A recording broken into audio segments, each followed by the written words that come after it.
All right, always good to hang out and talk with our friend Steve Robinson of the Maine Wire. Follow Steve on Twitter at BigSteve207. Oh man, Steve, it's like um, every time I look around, and sometimes Steve, I almost have to work myself up into checking out the Maine Wire because. Like right now, you go to the Maine Wire. The main splash is somebody dared to speak up at another meeting and had the cops called on him by the people running the meeting. So if for instance, if you go to one of these Board of Ed meetings and you read what the Board of Ed has deemed appropriate for kids, but you do it at the meeting, then they scramble the cops, or some sort of incident like this happens. There was another Maine Wire story last year where the people just castigated the woman because she didn't want her daughter to have a breast apparatus handed to. My question is this, Steve: how does this end? This is just insanity. Well, I mean, obviously, it has to involve elections, particularly when it comes to our school boards. And I think you're seeing parents are increasingly becoming more activated to go out and attend school board meetings. In this case, this story was from Greeley High School, and the father of one of the students was simply showing pictures from one of the creepy porn books that for some reason liberals have decided belong in the hands of every high schooler and middle schooler. And the meeting was even more outrageous because they wouldn't let him talk as long as other people who were in support of the books. And when he tried to talk beyond the 3-minute time limit they gave him, they just adjourned the meeting, just ended it abruptly, and then called the police on him, all because he wanted to, say his piece about the weird porn books that they're putting in all the schools. It's just a bizarre impulse that they have. And the scarier thing is that a lot of this on the left is actually coordinated by left-wing law firms up here. So we've found records showing how left-wing law firms will go in and coach these school boards and inform them how to deal with parents who are concerned over some of these issues.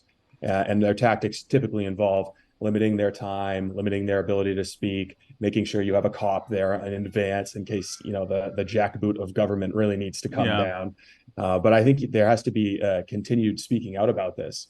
And because polling has shown, and I'm sure it could be the same in Connecticut, but at least in Maine, these are school transparency issues are 70-30 issues in support of more transparency. People want schools getting back to the basics. And I think that the majority of people, when they really think about it, understand that our schools should be churning out more engineers and fewer gender and women's studies majors. Yeah. Well, and I think that it's been almost universally the case, especially during the pandemic, that schools have really fallen off in their ability to teach the basics. So you hear over and over, like, well, we can walk and chew gum at the same time. We can teach inclusivity and being nice to people, and we can teach math and reading and all these things. And it turns out that I don't think they actually can, because basically all the school districts in the country, but certainly in a lot of these liberal districts, certainly in a lot of districts where they kept kids out of the school buildings for years during COVID, they're not actually teaching any of the basics anymore. Well, I mean, scarcity is just a fact. You have scarce time and scarce resources at a school. So if your school day is 8 hours, and now all of a sudden we have to have appointments with the social workers, gender ideology indoctrination, that's cutting into something else. So what are you losing in order to inject these left-wing political ideas into the classroom? So obviously you're losing out on classical instruction in order to accommodate some of these things. I also think that one of the issues we're dealing with is what I call the equity industrial complex, because there's a lot of people making a lot of money off of this stuff. I'm sure Connecticut schools probably do this. I'm sure they do it in every state. The schools will hire a firm to come in and do an equity audit. And the equity audit, so far as I can tell, often involves just determining that a school is racist. Yeah. Yes. But the helpful thing about the equity audit is that the very person who does the audit that identifies you as a racist can supply the trainings for an additional $100,000. Oh, thank goodness! They sell the cure too. That's great. Convenient. One-stop shopping. That's good. It's an awful racket, and there are some individual consultants operating as small businesses up here formed specifically for this purpose, and they'll get 12, 13, 14 different schools all paying them a monthly retainer of 5 figures or more. It's craziness. But as long as there's money to be made, you're basically guaranteeing that the cries of racism or I guess gender-based bigotry are going to continue. If your ability to put food on the table depends on finding racism at a school, you're always going to find racism at a school or a business. Oh yeah. And it doesn't stop with the racism or the gender ideology either. There's also, all the like ADA compliance type of people too that do this with all the big corporations. That's why you have companies like Microsoft going out there, and at their conference, they're all of a sudden everybody's describing what they look like at the beginning of their talk. You get their pronouns, what native land they're occupying, and like what clothes they're wearing and their race and all that. I mean, like these are all like groups that do this stuff, that go to companies and make money this way. And they have an actual detrimental effect. One thing that I learned recently that actually, I mean, this didn't happen super recently, but I only recently kind of found out about it, is remember how MIT was offering those like open classroom classes where there were a ton of their lectures and everything free on the internet that you could do? Well, there's way fewer of them online now. And I saw somebody asking about this, like, why did all this stuff get taken down? It's because of accessibility issues. Because the ADA groups complained and said there's not captions and stuff on all these lectures.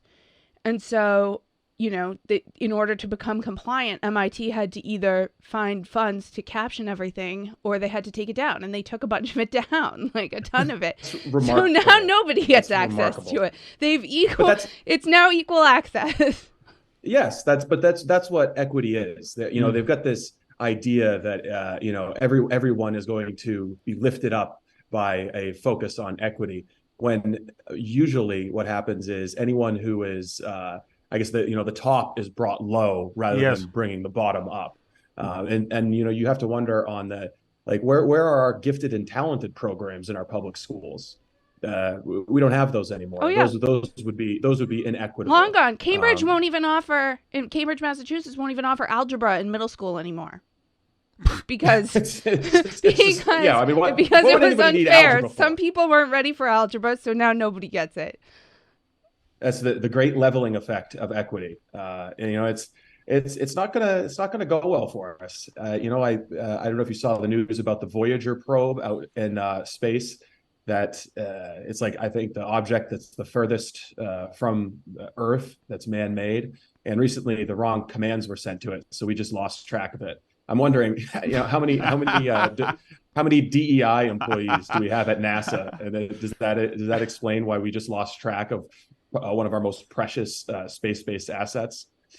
They want to teach the entire probe, Steve. Social emotional spacing. They send very holistic messages. Yes, exactly. Yes. The probe is now dysregulated. Yes, I think it's safe to say. Don't censor it, Steve.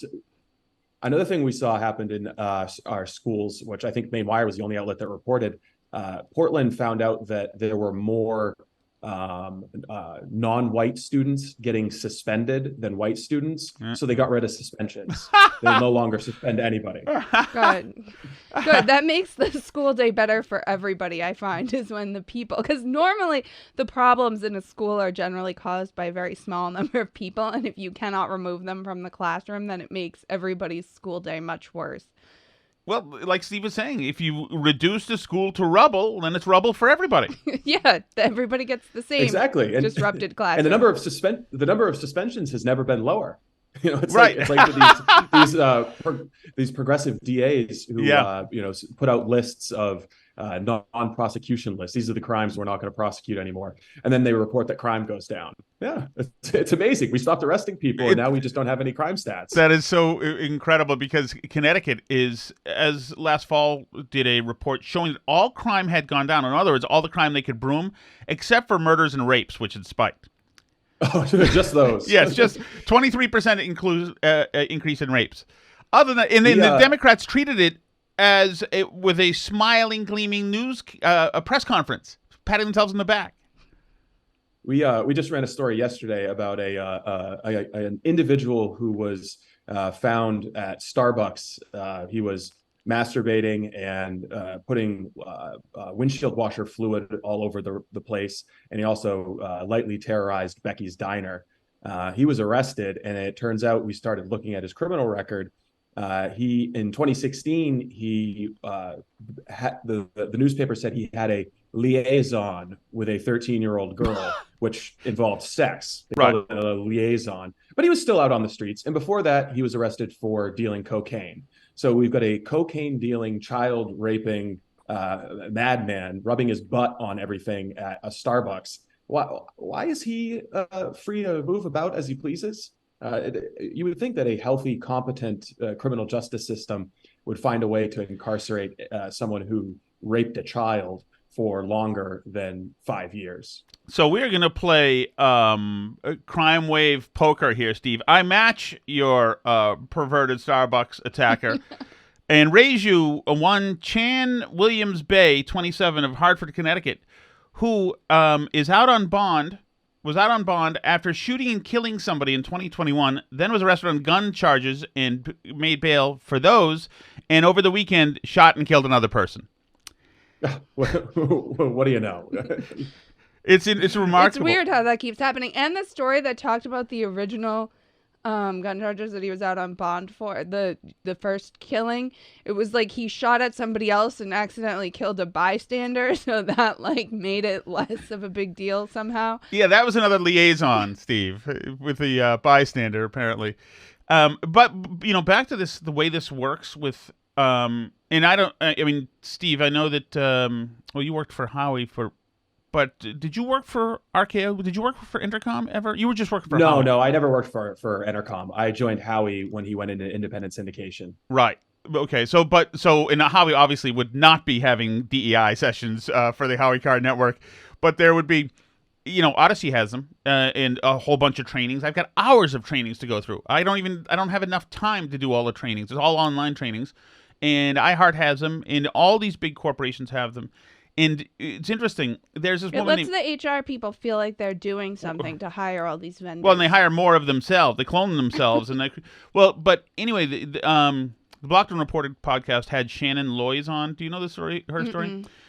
She worked as a graphic designer in like Portland, Oregon, and they brought in Robin DiAngelo. Before the book came out, Robin DiAngelo, of course, would go to different companies and shake them down and tell them how racist they were. And having these trainings, she would bring a black woman with her as well. And how to spot racism. And this graphic designer eventually she didn't feel comfortable with this. She wants to be a good progressive, but eventually they taught the employees how to spot racism among each other. So this graphic designer used an old Greek drawing as part of a background of one of her designs, and her colleagues saw it and made out that you could construe some of the lines as a swastika. It wasn't a swastika, but there was a checkerboard thing. God. Right. This is creatively interpreting any image you see to turn it into a swastika. That's amazing. Yes, and it was run up, and she was put through the system, etc., and got her flogging, and had to do her public apology, etc. But I mean, we're creating, and I feel terrible. Like we've created this generation of tattletales of like these rats who narc each other out and find like joy, like all these unidentifiable gendered people with the short purple hair and the nose ring who are saying, I found this and that, and you're this. It's like this whole world, this LARPing world seems effing miserable, Steve. Oh, it totally does. And you know what? It's a power assertion. Like when it was the same thing with COVID. When you could tell someone, oh, you need to put a mask on, you need to social distance. It's the same with racism. It allows someone to have power over you and control your behavior. And there's a certain personality type that just really, really enjoys trying to exert that power over people. But while we're playing poker, to raise you a bizarre liberal DEI story, in my area of Maine and Brunswick, we just had a furious debate over a mural on the side of a mill building. The mural is called "Many Stitches Hold Up the Sky." I just texted you a link to the story about it. And Many Stitches Hold Up the Sky, it was I think we paid $70,000 for two liberal artists from Hollowell to paint this thing. And they set out to do a painting that was going to be all about the diversity of the Brunswick area. So there's there's a French Canadian woman on here. There's a young African on here. There's an Asian Bowdoin student playing some kind of instrument. Yep. But even this clear attempt at pandering was totally skewered by the left. There was an art critic in the Press Herald who said that it was heinous and outrageous and shouldn't be put up. But now it's up on the wall. Steve, it's up on the wall. I'm looking at these pictures. They did everything right. They did everything right. They did everything right. But the complaints was that there's like an elderly French Canadian woman whose butt sticks out a little bit too much and is too sexually suggestive. The African American woman was originally on her knees, so she had to be painted as being on just one knee, not on both knees. It's just they're always going to find something to be miserable about.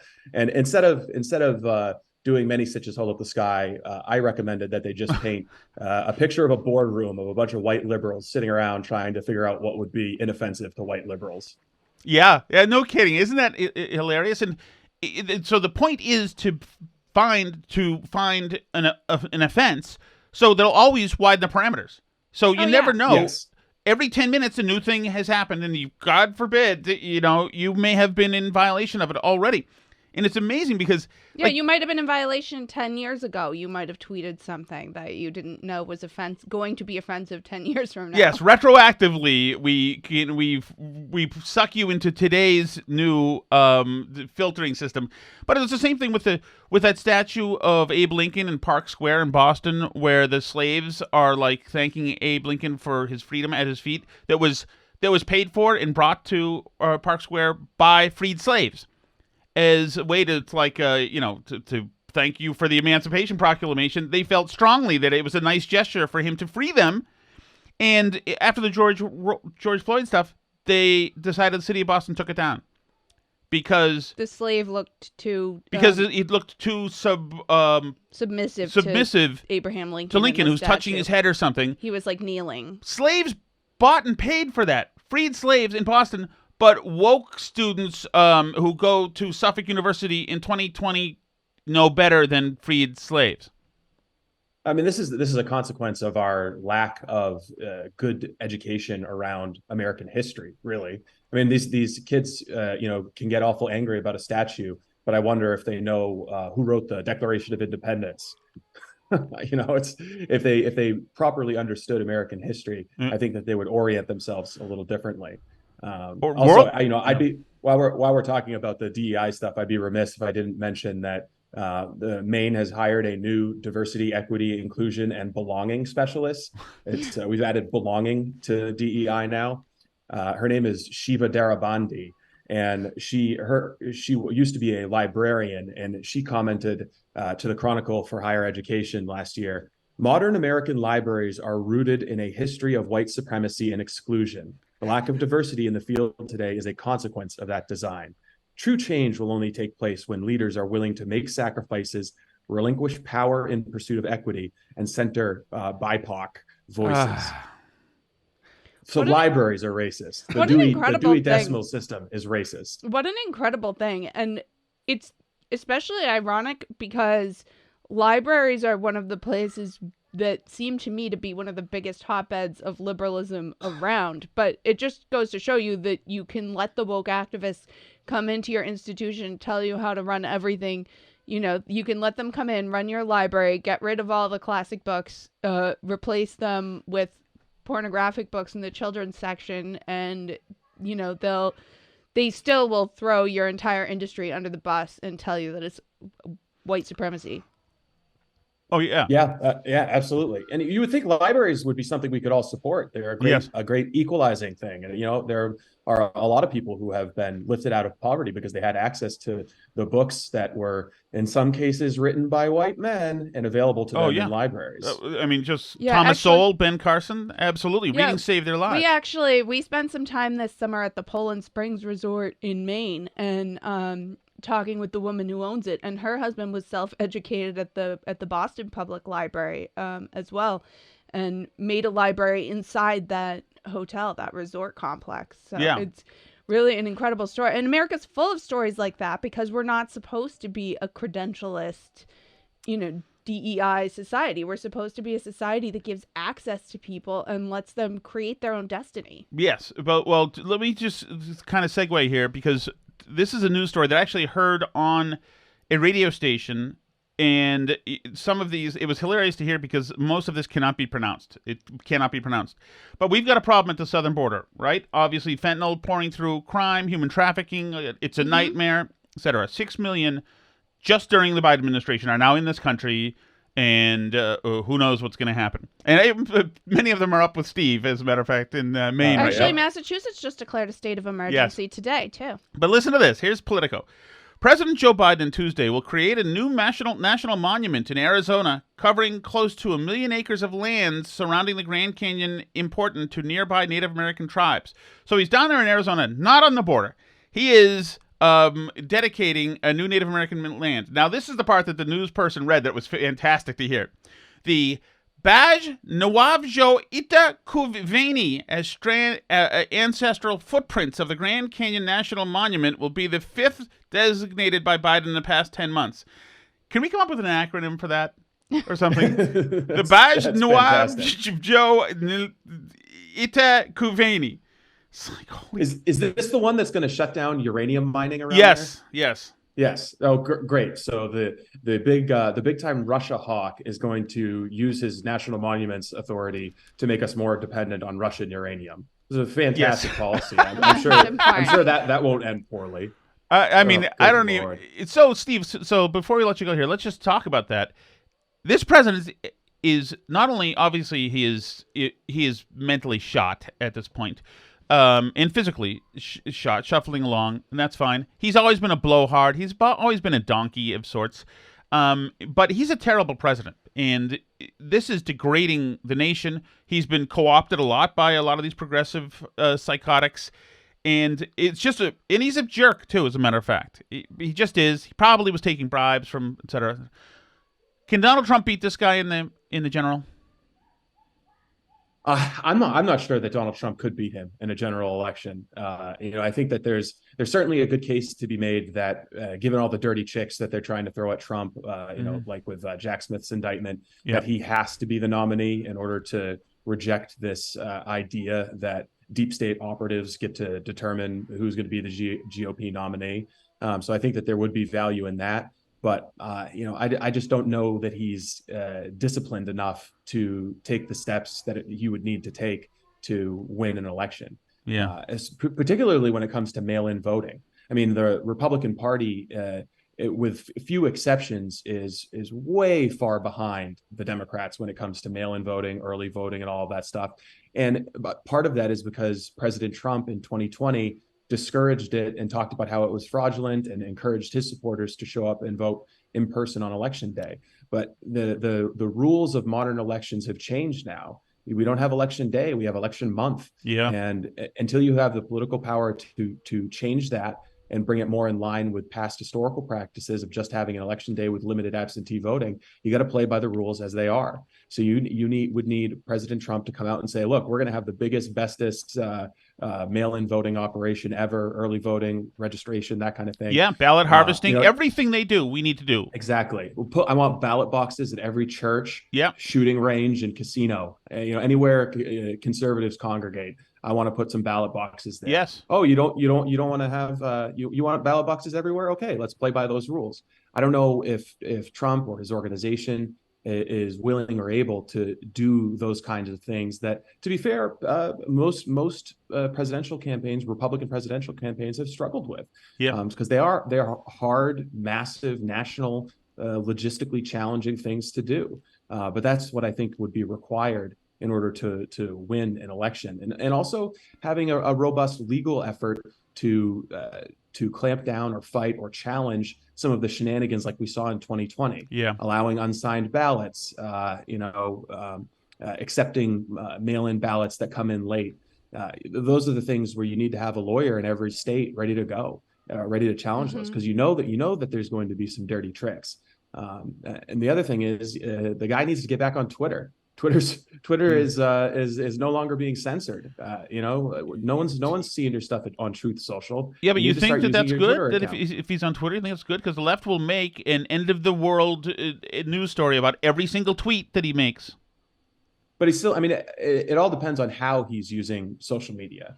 They're still doing that with everything he puts on Truth Social. I just think that his reach and his ability to continue building a movement would be much greater if he would come back to Twitter and start using it the same way he used it in 2015 and 2016. Yeah, he's a very effective user of Twitter, and to be frank, some of the things that he caught the most shit for over the years posting to Twitter looks pretty good now. Yes, it does. Well, there was the infamous tweet about him saying that he was being spied on or had his wires tapped.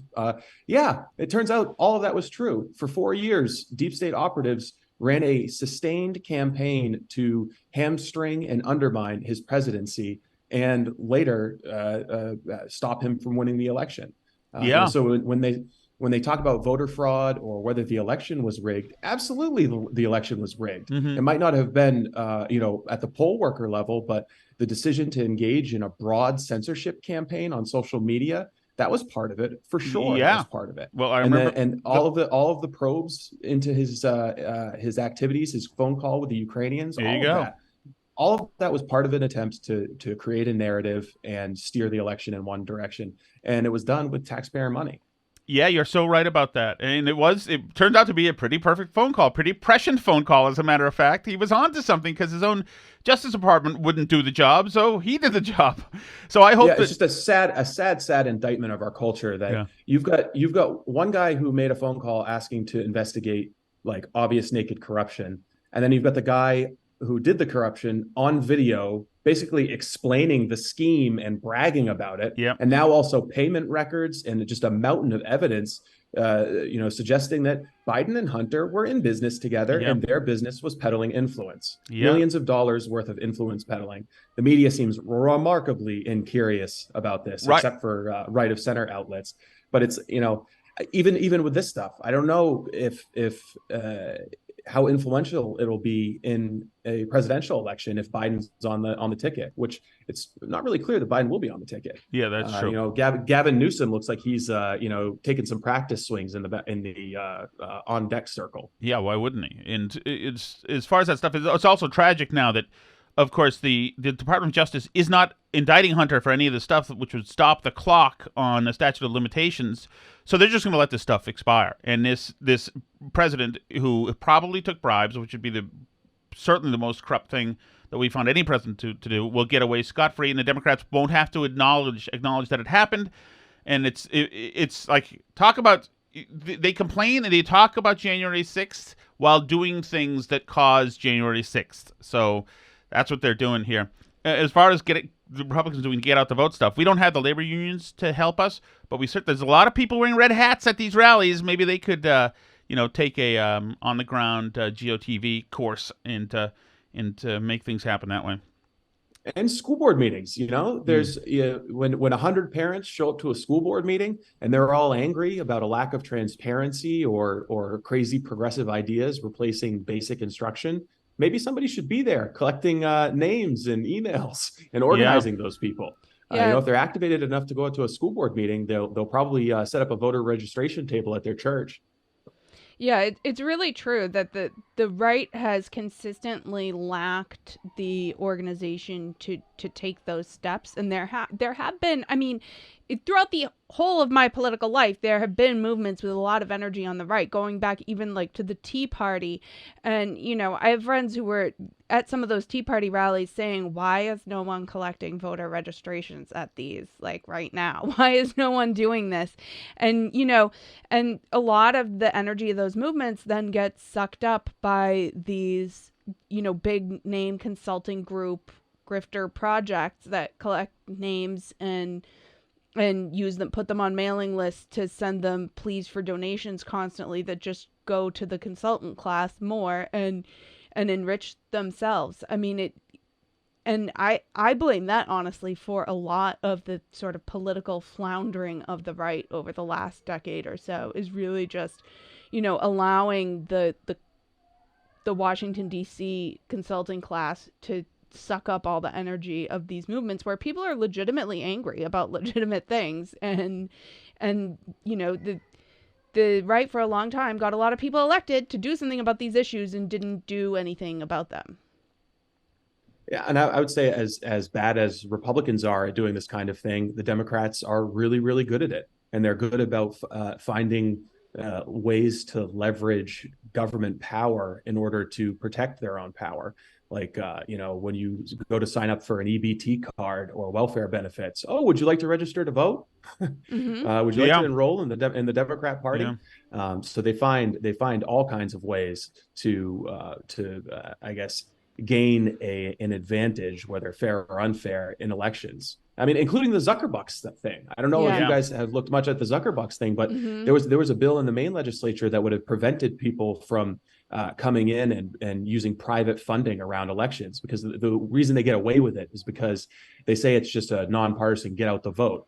But they'll do it in Maine, and they'll do it just in Portland. So they're getting out the vote in a nonpartisan way, but they're just doing it in a place where they know there's a huge Democratic advantage. So they're most likely turning out just Democrats. The legislature shot down a bill that would have prevented that kind of election interference by a guy like Mark Zuckerberg. And of course, municipalities are always dying to have the financial help one way or the other, because they're always crunched for cash. So if somebody like Zuckerberg's coming in and saying, we'll give you money to help you run your elections better, the municipalities are saying, yes, please sign. Where do we sign up? But yeah, one way around it would certainly be to get Republicans to donate to causes like that as well. Another way around it, and Steve, we'll let you go here, but I just, there will be some people who are listening to this who will have been hitting the 30-second button since the beginning, waiting for certain keywords to appear.